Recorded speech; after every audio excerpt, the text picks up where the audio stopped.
All right, in this video, we are going to be talking about scatterplots and R-values. Okay, so some definitions for this section. First off, a scatterplot. It's a graphical display of bivariate data. So this is really the only data display we're going to be working with two variables, or scatterplots. Okay. And then with the scatterplots and with bivariate data, we have two different types of variables. We have first the explanatory variable and then the response variable. My explanatory variable is the one that explains the variation or the change in the other variable. The response one, that's just the one that responds to that change. Okay, so basically you manipulate your explanatory variable, and then the response is the one that will respond to however you change that. Okay, so don't necessarily think causation, because remember from last section, correlation does not equal causation. But if it helps you remember it, can kind of think about it, the explanatory is kind of quote unquote like my cause, the response is quote unquote like my effect. Okay, so like if I have these two scenarios here, I want to identify the explanatory and the response variables. So my first one, we have a public speaking professor is teaching a new lesson that she believes will decrease anxiety levels. To test this, she delivers 2 lessons to different course sections, and she measures their anxiety levels during the activities.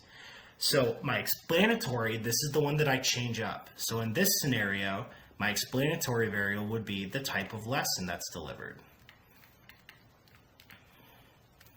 by the professor. Okay, so that type of lesson delivered. And then my response variable, it's like, what is the professor measuring? She's measuring the anxiety levels of her students. That would be my response variable, would be the anxiety levels of students. Okay. All right, my next one. 2 lawyers are questioning witnesses on the stand of a trial. Their questioning techniques are different, but their goal is the same, to have the witness provide information to prove the other side is in the wrong, and ultimately the goal is to persuade the jury to be on their side. So that's like every single trial that you've ever seen, or every single YouTube clip of people crying in court or something.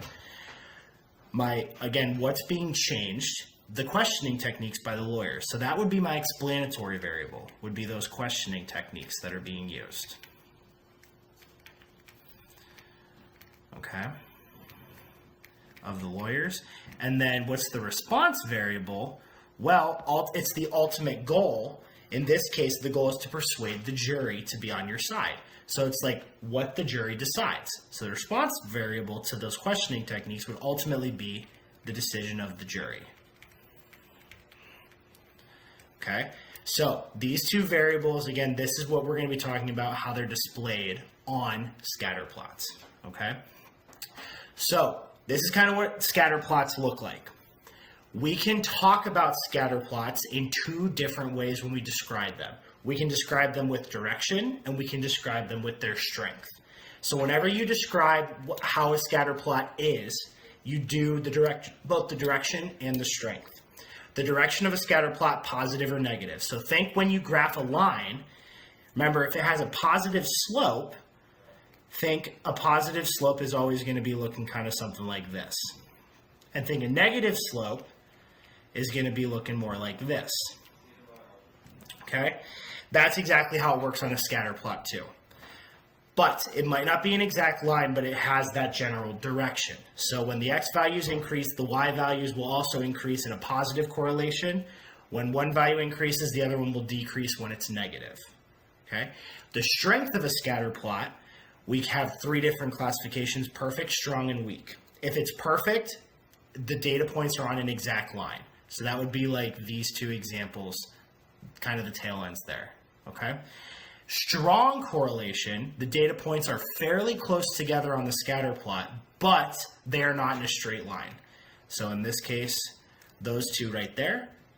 And then a weak one, the data points are more spread out, but they still have some kind of general directional trend, either positive or negative. And when there's no correlation, they are just all over the place. The data points are all over the place. Okay? So if we take a look at these 4 scatter plots, we want to describe the correlation. So in the first one, I always think it's easier, is it positive or is it negative? Well, in that first one, it is negative because the x is increasing, the y is decreasing. So this is a negative, and the data points are fairly spread out. So I would say that this is a weak negative correlation. Okay. And then in B, when I look at B, this is a positive correlation, but things are still a little bit more spread out. So I would say that this is a weak positive correlation. Okay. All right, for letter C. Positive correlation, because both are increasing, and this is much stronger. It's not perfect because it's not on the exact same line, but it is very strong. So we would say that this is a strong positive correlation.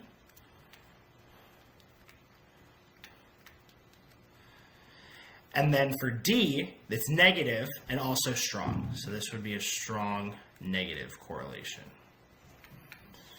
Okay, so when we talk about these, again, we need to make sure we do direction, so positive or negative, and strength, so weak, strong, or perfect. Okay, so next up we have what's known as our correlation coefficient, or our R-value.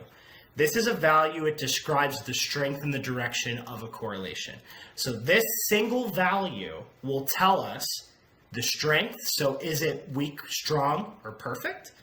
And the direction, is it positive or is it negative? So what we did up here, we kind of looked and we kind of were like, it's weak, could be strong, could be weak. Because some of those you might argue, maybe like A or B, maybe you might say that that's strong instead of weak. Well, that's why we have these R values. They tell us exactly what we have, okay? One key thing with correlation coefficients, these values will always be between -1 and 1. Okay, that's kind of a key thing about these R values. Here's how you interpret what they mean. Okay, if the R value is positive, it's a positive correlation. If the R value is negative, it's a negative correlation. Okay, in terms of strength, here we have right here. So what you do is you basically don't look at if it's positive or negative. You look at the value itself. So if it's anything above 0 all the way up to, but not including 0.5, so up to 0.499, we say that that's a weak correlation. A strong correlation is anything from 0.5 all the way up to, but not including 1. So 0.5 up to 0.999. And then a perfect correlation has a value of 1, or -1 if it's a negative correlation. Okay? So if we have these correlation coefficients here and we want to describe them, again, we need direction, we need strength. So I have 0.562. If I talk about its strength, that's in the strong category. So that's a strong correlation, and since it's a positive value, it's a positive correlation. So this is a strong positive correlation. Okay. All right, looking at my second one, -0.781. Again, this is another strong correlation because it's between that 0.5, 0.999, but now this is a negative one, so a strong negative correlation. All right, go ahead, give the video a pause, see if you can figure out those next two. All right, let's see how you did. -0.148, what did you get? Oh yeah, me too. I also got that this was a weak negative correlation, right? It's in that weak category and it's a negative R value. Okay, and then last one, 0.965. It's strong, very, very strong. Strong, it's a positive value, strong positive correlation. Okay, so let's talk through these two questions. Of these correlation coefficients, which one has the strongest correlation? So 0.562, -0.781, -0.148, 0.965. My strongest correlation here would be the 0.965. Okay? And the reason that that's the strongest correlation is because this is the value that is closest to the absolute value of 1.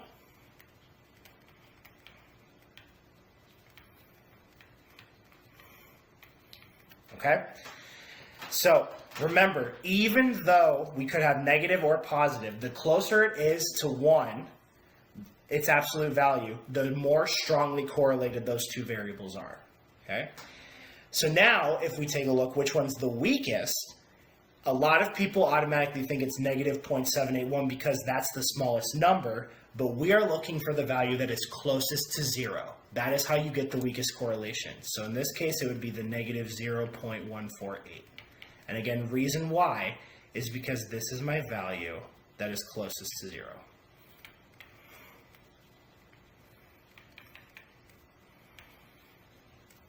Okay? Closer you get to 0, the less correlated they are. The closer that absolute value is to 1, the more correlated they are. All right, last thing, matching up R-values with scatter plots. Okay, so this is now being able to interpret the R-values and being able to look at a scatter plot and identify its direction and its strength. So if I have this example, an investment advisor is studying stocks of companies. Below are scatter plots representing the number of stocks purchased and the percentage success of the company by country. So my first R value is negative 0.92. So I need to look at my scatter plots. I need to find a negative scatter plot. So in this case, it would be C and D. So it's either C or D. And I need to find my other negative R value, which is negative 0.71. So which one is, again, having the higher correlation? That negative 0.92, because its absolute value is closer to 1. So between C and D, scatter plot C is showing that there's a higher correlation. So this value, negative 0.92, goes with C, negative 0.71 goes with D. Okay? And now kind of we have 0.85 and 0.39 for our remaining R values. Well, A is showing a lot more correlation than B is. So 0.85 is the R value for plot A, 0.39 is the R value for plot B. Okay, now the question is, which company depends on investors to purchase stocks to see an increase in success of the company the most? So we need these investors to purchase stocks. So there has to be an increase in stocks, and then we need an increase in success of the company. So this needs to be a positive correlation. So which one has the highest positive correlation? That would be scatter plot A, because that R value is 0.85. So this would be company A, because this has, or this exhibits, the highest positive correlation.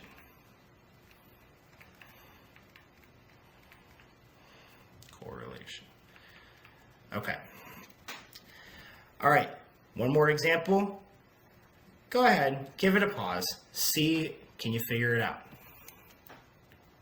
All right. So we got a sports analyst studying the correlation between hours spent practicing drills and the the performance during the games by the sport. So below we have these plots. Okay, so same kind of deal. So if I'm looking A and B, those are negative correlations. So my negative correlation is 0.41, negative 0.41, negative 0.93. Plot B is way more correlated than point A. So plot B is the negative 0.93. Plot A is the negative 0.41. C and D, those are my positive correlations. C, way more correlated than D. So C is going to be that 0.86. D is going to be that 0.68. And now we have which drill has the lowest correlation between hours practice and efficiency during games. So lowest correlation, so we first off now, we have which one has that lowest correlation between the hours practice and the efficiency during games. So which one has the smallest correlation overall? So the smallest correlation overall is that R value of negative 0.41, because that's the one that's closest to 0. So in this case, it would be drill A. And this is just because we're looking at which one has the lowest possible correlation.